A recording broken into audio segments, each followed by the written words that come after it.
Siapa yang belum pernah tengok filem 007 ataupun James Bond, sebuah filem aksi daripada Hollywood yang mengisahkan tentang seorang perisik ataupun spy dengan aksi-aksi hebat dan juga misi-misi penting, serta gaya hidup dia yang mewah dan juga versatile. Malah mungkin ada di antara kita yang pernah berangan-angan nak jadi seorang spy ataupun lebih tepat lagi nak jadi macam James Bond tu. Dan hari ni aku bawakan kisah tentang seorang pemuda yang mana aku boleh katakan dia macam James Bond tapi di dunia yang nyata, cuma pengakhiran hidup dia agak berbeza lah. Hai, Assalamualaikum dan selamat sejahtera. Selamat datang ke channel kami, In Case World. Macam biasa, kalau korang berminat dengan konten-konten yang misteri, mistik, seram, jenayah dan seumpamanya, korang bolehlah subscribe ke channel kami. Dan jangan lupa untuk tekan butang notification sekali supaya korang takkan ketinggalan video-video terbaru daripada kami. Okey, tanpa buang masa lagi, jom kita ke video yang seterusnya.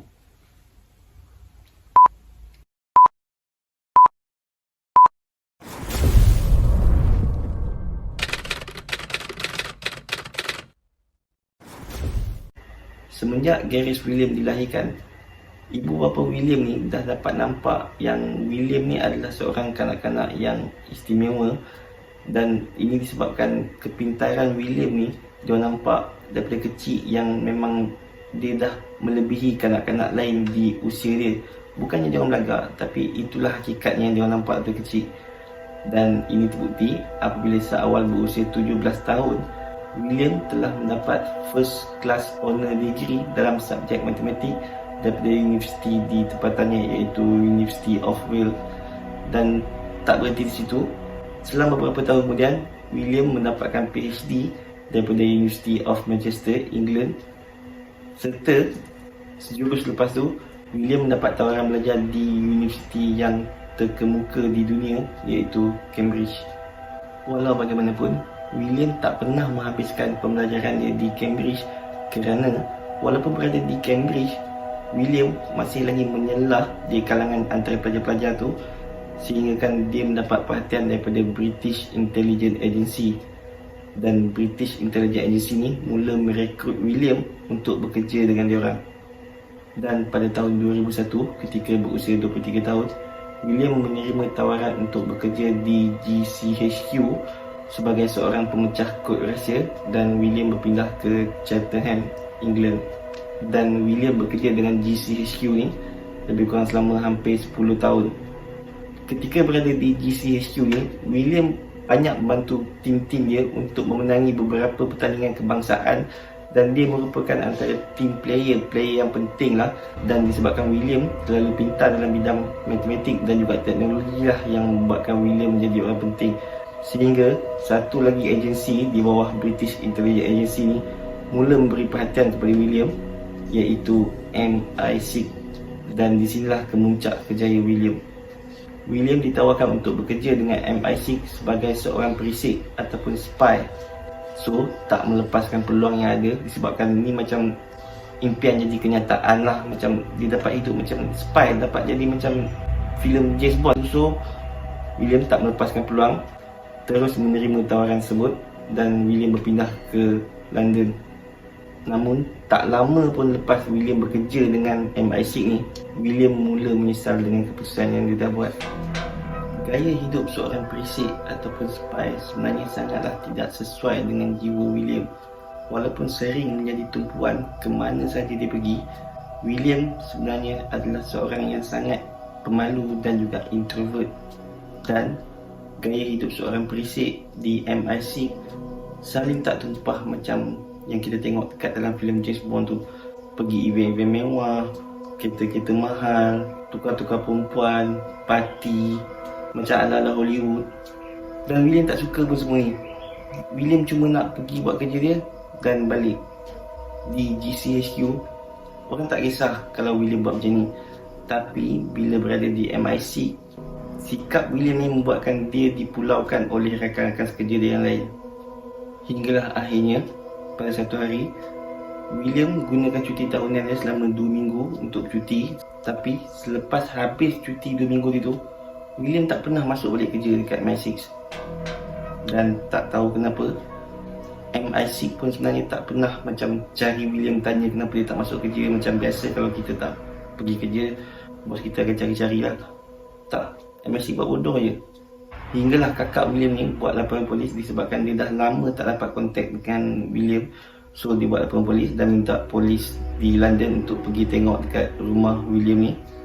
Akhirnya pada 23 Ogos, setelah mendapat aduan daripada kakak William, beberapa orang polis pergi ke rumah William di London untuk melakukan pemeriksaan. Dan apabila diorang sampai kat situ, diorang ketuk pintu tapi tak ada jawapan daripada William. Setelah beberapa ketika, akhirnya pihak polis terpaksa mendapatkan kunci pendua daripada tuan rumah, owner rumah situ. Dan apabila pihak polis masuk ke dalam rumah tu, pihak polis terus panggil William tapi tak ada sahutan daripada William. Pihak polis terus naik ke tingkat kedua, dan masa dia tengah naik tangga tu pun dia terus panggil nama William. Dan bila dia sampai dekat tingkat kedua tu, dia masih lagi tak jumpa William dan masih tak ada jawapan sahutan balik daripada William pun. Tapi ada satu pintu yang tertutup, dan apa yang pihak polis jumpa di sebalik pintu tertutup tu menjadi berita utama di dada-dada Akbar selama berbulan-bulan. Pintu tu adalah pintu pada sebuah tandas, dan bila masuk dalam tandas tu tak ada apa-apa yang pelik sebenarnya. Tapi dalam tandas tu ada satu tak mandi, dan di dalam tak mandi tu ada satu beg berwarna merah, dan di dalamnya pihak polis jumpa mayat William yang dah mula mereput pun. Apa yang anehnya adalah beg tersebut berzip rapat, dikunci dengan mangga, dan kunci kepada mangga tersebut dijumpai bersama-sama dengan William di dalam beg tersebut. Dan selepas siasatan lebih lanjut dijalankan, pihak polis tak menjumpai sebarang cap jari pun dekat tak mandi tu ataupun dekat anak kunci tersebut. Serta suhu di dalam rumah William pun turut dinaikkan, dan pihak polis percaya ini bertujuan untuk mempercepatkan proses perebutan mayat. Dan diorang berjaya sebab pihak polis tak dapat kenal pasti punca sebenar kematian William ni dengan tepat. Tapi berdasarkan laporan berdasar, pihak polis tak jumpa sebarang alkohol ataupun dadah dalam tubuh badan William ketika dia mati. Maksudnya William mati dalam keadaan normal. Dan satu lagi, telefon bimbit William dijumpai di tingkat 1 dekat atas meja makan, dan telefon bimbit itu dah diresetkan kepada aturan kilang. Dan bila pihak polis cek balik, tarikh telefon bimbit itu diresetkan adalah 15 hari bulan Ogos. Dipercayai itu adalah hari terakhir William masih hidup.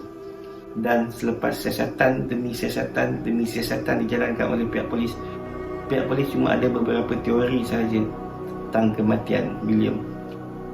Teori pertama adalah William telah dibunuh oleh kumpulan mafia Rusia kerana sebelum kematian William ni, sebelum dia bercuti tu, William sedang melakukan misi tentang penggelapan wang, dan benda tu berkait dengan ahli kumpulan kongsi gelap mafia Rusia. Dan teori kedua adalah William yang dah bunuh diri sendiri, sebab pernah terjadi satu kejadian di mana William terpaksa panggil tuan rumah dia disebabkan dia dah tergari dua-dua tangan dia dekat katil dia. So dia terpaksa panggil tuan rumah dia untuk nak tolong bukakan balik gari tu. Tak tahulah ujian apa yang dia tengah buat pada masa tu. Tapi teori kedua ni amat-amat disangkal sebab beberapa orang pakar dah cuba untuk masuk dalam beg tu, dan hampir mustahil untuk diorang nak mangga benda tu daripada luar dan bawa masuk kunci tu ke dalam, walaupun diorang dah buat percubaan sebanyak lebih daripada 400 kali. Dan teori ketiga adalah MI6 ada kaitan dengan kematian William. Sebab yang pertama, MI6 macam tak bersungguh pun bila William tak masuk kerja lepas cuti 2 minggu itu.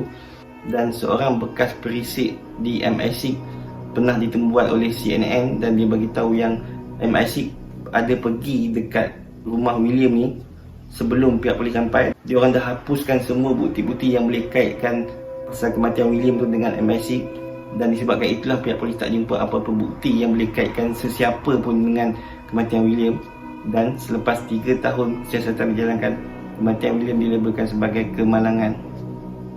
So, pada pendapat korang, teori yang mana satu yang korang rasa paling tepat dan paling hampir dengan kematian William ni? Ataupun korang ada teori korang sendiri, korang boleh kongsikan dekat bawah. Tapi bagi aku rasa no comment lah. Aku tak nak nanti ada spy mana-mana pula datang rumah aku. So itu saja daripada aku untuk kali ni. Macam biasa, kalau korang minat dengan konten-konten yang misteri, mistik, seram, jenayah dan seumpamanya, korang boleh subscribe dekat channel kami. Dan jangan lupa untuk tekan butang notification sekali supaya korang takkan ketinggalan video-video terbaru daripada kami. Kalau korang nak kontak aku, korang boleh cuba kontak aku dekat Facebook ataupun dekat IG aku. Nama aku untuk kedua-dua akaun ni sama je, Key In Case. Aku juga ada akaun TikTok, turut menggunakan alias yang sama, Key In Case. Dekat sana aku sampaikan kisah-kisah seram yang pendek. So tak kisahlah korang kenal aku dekat Facebook, IG, YouTube, TikTok ataupun dekat mana-mana. Aku sangat-sangat hargai support daripada korang semua. Masih banyak-banyak. So itu saja. Jumpa lagi di video akan datang. Assalamualaikum dan selamat sejahtera.